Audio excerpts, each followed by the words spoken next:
இயேசுவில் அன்பிற்கினிய சகோதர சகோதரிகளே, இன்றைய முதல் வாசகம் நல் ஆயனாக அழைப்பு பெற்றவர்கள் நல் ஆயனுக்குரிய தகுதியோடு வாழ அழைக்கப்பெறுகிறார்கள். அழைப்பு என்பது கடவுளிடமிருந்து வரக்கூடியது. அந்த அழைப்பை பெறக்கூடிய ஒரு மனிதர் அதற்குரிய தகுதியோடு, தகுதியின்மையிலும் தகுதியோடு வாழ்வதற்கு அழைப்பு பெறுகிறார்கள். மோயிசன் யார் என்று நமக்கு தெரியும். ஒரு கொலை செஞ்ச ஒரு குற்றவாளி.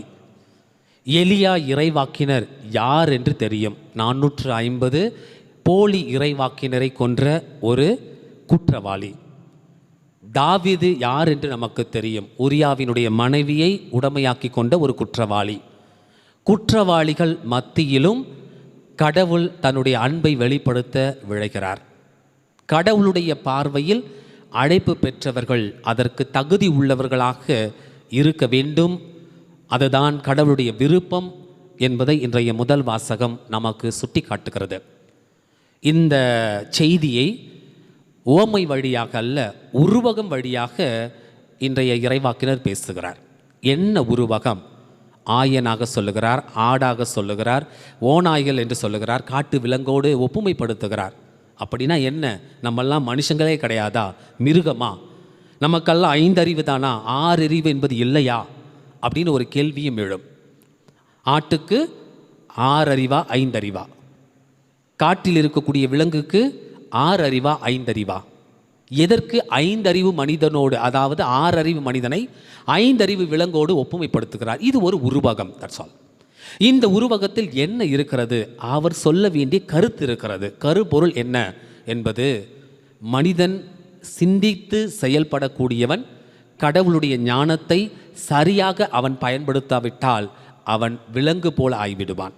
சிந்திக்கக்கூடிய ஆற்றல் கடவுள் மனிதனுக்கு கொடுத்திருக்கிறார். தன்னுடைய சாயலாக பாவனையாக படைக்கப்பட்டிருக்கக்கூடிய மனிதன் தன்னுடைய அந்த அழகை அவன் இழக்கிறான் என்றால் அது பணி குருத்துவத்தில் இருக்கக்கூடிய குருக்கள், திருத்தொண்டர்கள், ஆயர்கள், திருத்தந்தை உட்பட அனைவருக்கும் இது பொருத்தமான ஒரு நிகழ்வாக இருக்கிறது.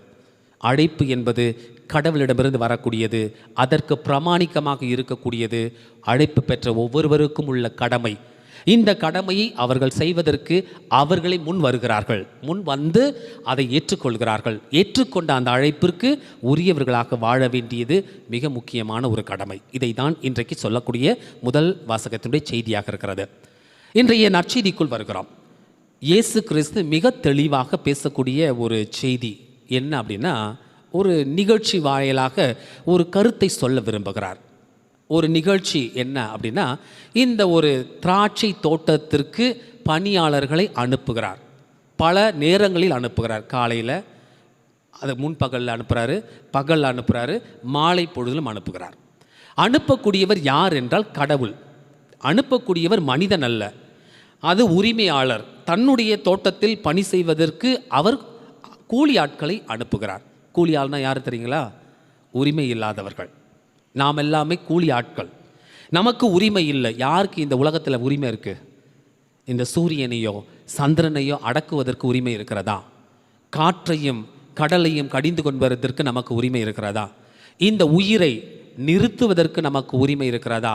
நோயை தடுத்து நிறுத்துவதற்கு நமக்கு உரிமை இருக்கிறதா? பேய் இருக்கா? அதை நிறுத்த முடியுமா? நம்மளால் முடியாது. இந்த ஒரு சர்வ வல்லமை பெற்ற ஒரு நபர் தன்னுடைய தோட்டத்திற்கு ஆட்களை அனுப்புகிறார் என்றால் அந்த ஒரு அழைப்பை பெற்றவர்கள் பணிக்காக செல்லுகிறார்கள். இங்கே அவருடைய மனநிலை என்ன? மனிதன் தன்னுடைய கண்களால் பார்க்கக்கூடிய பார்வை என்று ஒன்று இருக்கிறது. கடவுள் தன்னுடைய கண்களால் பார்க்கக்கூடிய பார்வை என்று ஒன்றொன்று இருக்கிறது. அதுதான் இன்றைக்குள்ள பிரச்சனையை. கடவுளை போன்று நாம் பார்க்க அழைப்பு பெறுகிறோம். ஏன் அப்படின்னா, ஒவ்வொருவருக்கும் ஒரு பிரச்சனை இருக்கிறது. அந்த பிரச்சனையை கடவுள்தான் நிவர்த்தி செய்கிறார். ஒவ்வொருவருக்கும் பிரச்சனையை யாராலுமே நிவர்த்தி செய்ய முடியாது. குருக்களாக இருந்த நாங்களும் எந்த பிரச்சனையும் சால்வ் பண்ண முடியாது. அதை கடவுளுடைய பாதத்தில் வைத்துவிட்டு நாங்கள் தீர்வு காண முயற்சி செய்கிறோம்.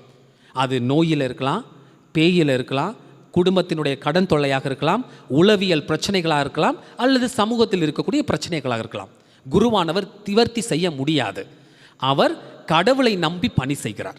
இந்த கடவுளை நம்பி பணி செய்யக்கூடியவர் அந்த இடத்திற்கு செல்லுகின்ற பொழுது முணுமுணுப்பது என்பது மிக மிக தவறான ஒன்று.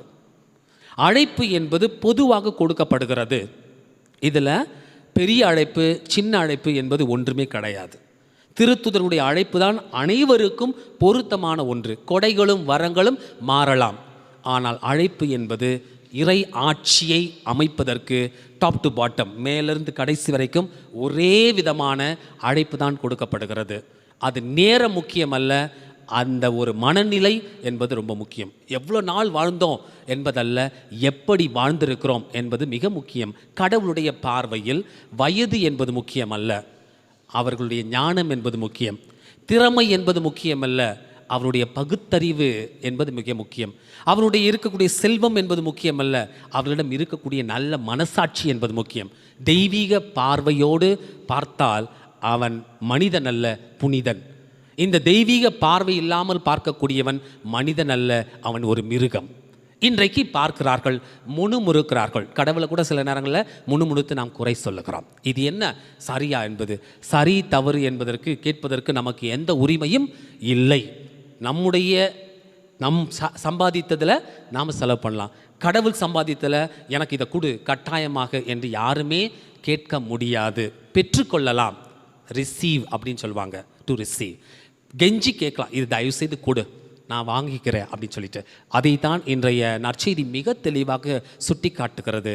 அழைப்பை கடவுள் கொடுக்கிறார், எது தேவையோ அதை அவர்களுக்கு கொடுக்கிறார். பொறாமைப்படுவது என்பது ஒரு தவறான ஒரு செயல்.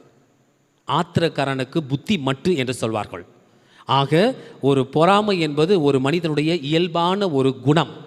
ஒருவரை ஒருவர் ஒப்பிட்டு பார்க்கக்கூடிய ஒரு தன்மை. யாருமே ஒப்பிட்டு பார்க்கக்கூடாது, அதுதான் மிக முக்கியம். ஒப்புமை என்பது ஒப்பிட்டு பார்க்கக்கூடியது ஒரு மிருகத்தினுடைய செயல். கடவுள் கண்களில் ஒவ்வொன்றுமே சிறந்ததாக இருக்கிறது, ஒவ்வொன்றுக்குமே ஒரு அழகு இருக்கிறது. இந்த அழகை அவன் பாதுகாக்க வேண்டும் என்பது தான் மிக முக்கியமான கருத்தாக இருக்கிறது. இன்றைக்கு கடவுள் அவங்களுக்கு கொடுத்துட்டாரு, நமக்கு கொடுக்கலையே, அவங்களுக்கு வீடு கொடுத்துட்டாரு, அவங்களுக்கு வண்டி கொடுத்துட்டாரு, அவங்களுக்கு செல்வத்தை கொடுத்துட்டாரு.